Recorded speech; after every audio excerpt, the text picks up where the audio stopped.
Don't listen to anybody's advice, neither to my advice. Peep within you and listen to your own voice. What do you hear? Don't listen to any advice, because any advice belongs to the past. Any advice, some advisor has been reading this advice from some book, heard from someone. So all advices belong to the past. So there's no advice to know thyself.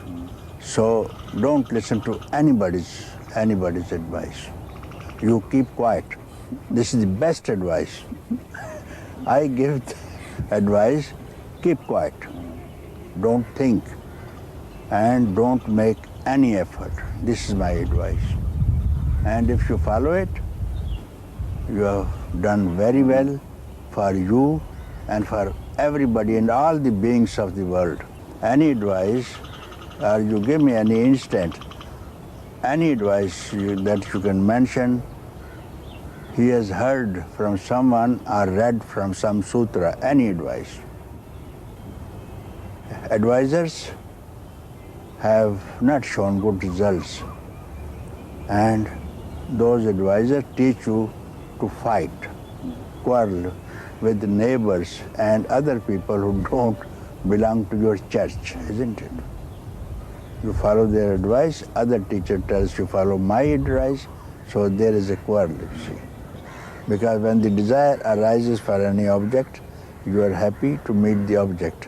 This freedom is neither object nor subject, you see. It rises from the same source, plays on the same source, always, and settles down in the source. There's no problem with the rise and fall. So it is the same thing whether it rises or not. People who have got desire for something else, they only call it the desire for freedom will rise. I don't feel that this will rise at all. I don't know if any desire for freedom arose in me. I don't think. It was already there, you see. From childhood it was there. It's not the strength and weakness of the desire. It is your weakness and strength, how you are holding it, and you have something else to do at the same time. Therefore, you are looking at some other desires also. Therefore, that is the strength of other desires. So if you check those desires which are stronger or which are weaker, you check both the desires, weaker desire and stronger desire, this alone will remain as it is, you see. You need faith. Faith in your own self, that I am free. If you at all want to believe in faith, this is the best faith you can have. I am already free. When you can have a faith, I am suffering, I am bound, why not to have the best faith, then I am free? What difference does it make? So this desire will vanish.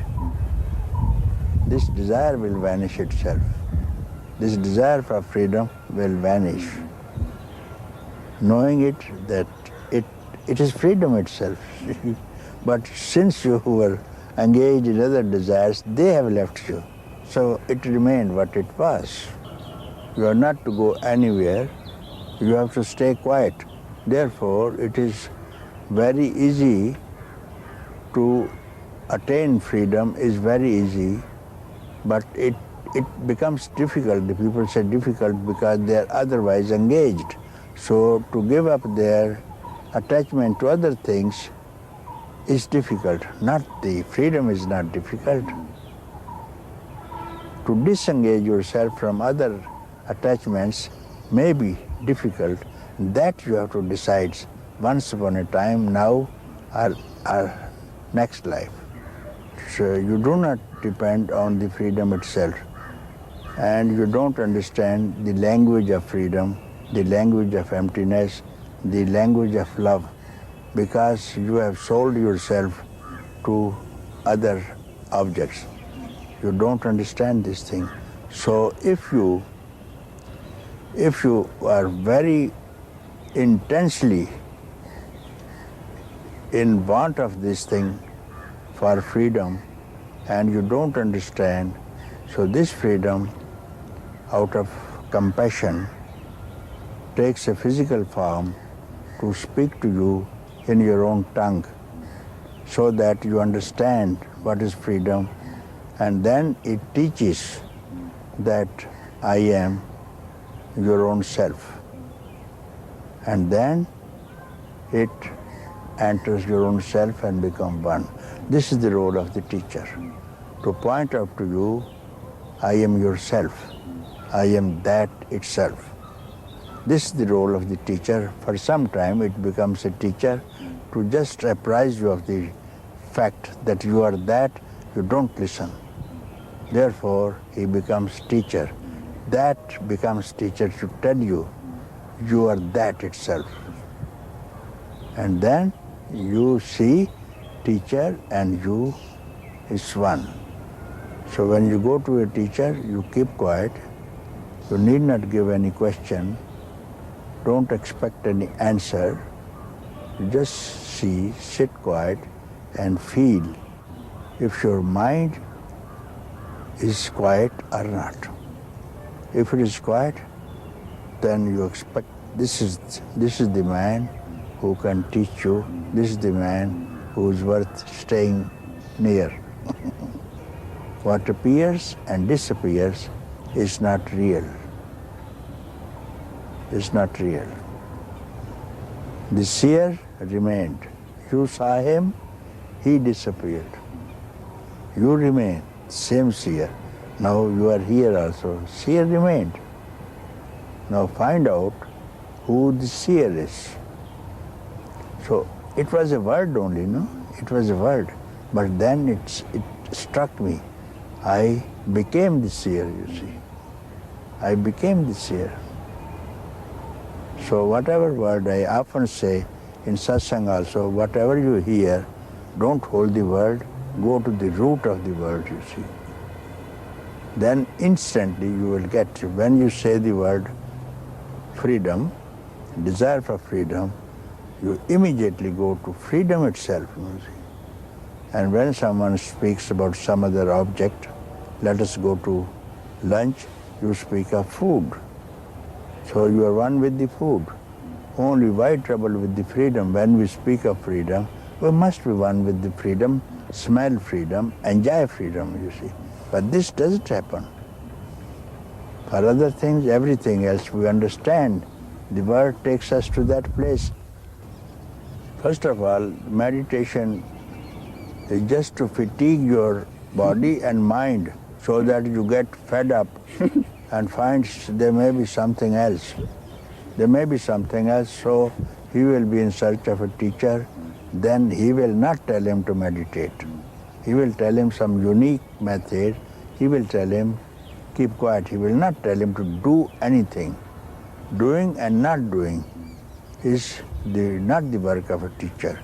It is for the preachers. You have to do this and you have not to do this thing. Teacher has no teaching, no do's and no don'ts. He tells you, keep quiet. There can be nothing else that the teacher can say. And this is going to work. And this could be the best teaching that the teacher could give. If you listen to him, as I was telling, if he says, keep quiet, not only you hear, but you become quietness, you see. What is the trouble, you see? And you see in satsang also, listening also, when I tell them, inquire, investigate, who am I? And they say, we can't do it. We can't do it. You see, we have been doing and we are in trouble, in tension, headaches. So they are otherwise engaged. So therefore, some rare one gets at it. And I do not know why. I cannot give you anything on my own, why it is not working. Why it's not working, you see. And if you keep quiet, you will fall in love with it, you see. After all, everybody needs happiness and peace, whatever they are doing. and there can be no happiness, no peace, no love, no beauty anywhere else, in any other object except this, here and now. Therefore, you don't need any meditation. Because meditation, you need mind to meditate.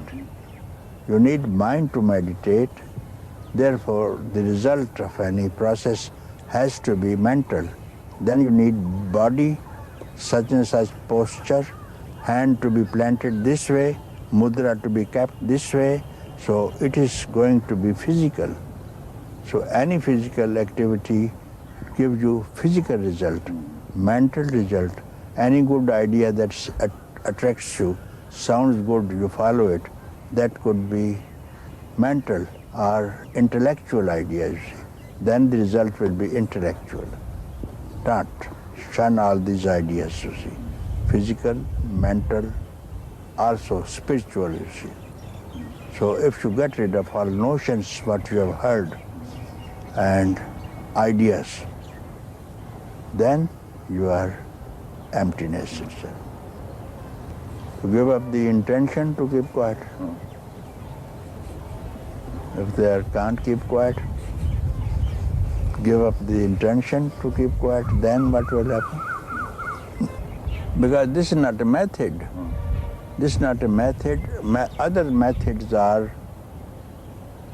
just clipping the branches, but this is striking at the root of the mind, not the branches, you see. Branches will grow again, you see. So this is striking at the root, uproot the mind itself, and this inquiry uproots the mind. When you inquire, who am I? So it strikes at the root of the mind. There's no mind at all with this inquiry. I is the mind, you know. And now you are questioning.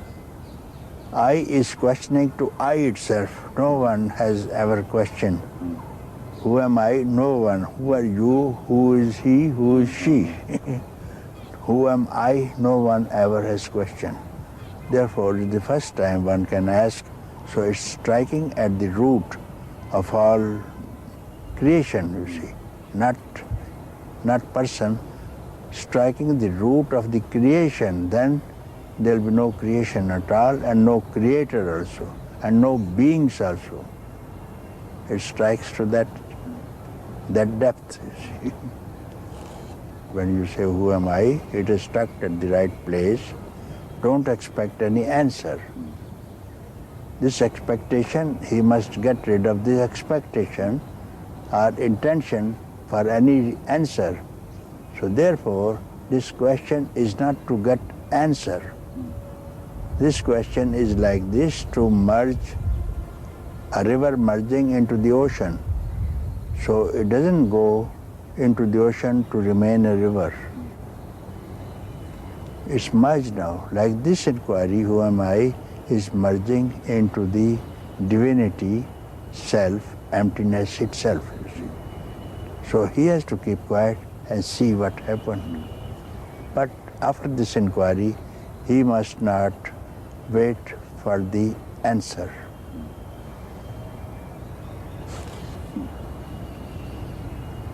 So if he has asked the question, after having finished this question, that is the answer. Immediately this question is finished. Who am I? After I, it is ended. So I make a diagram, drawings also, see. After this, what is this after I? So you become that where I has discharged into. It has to be emptiness.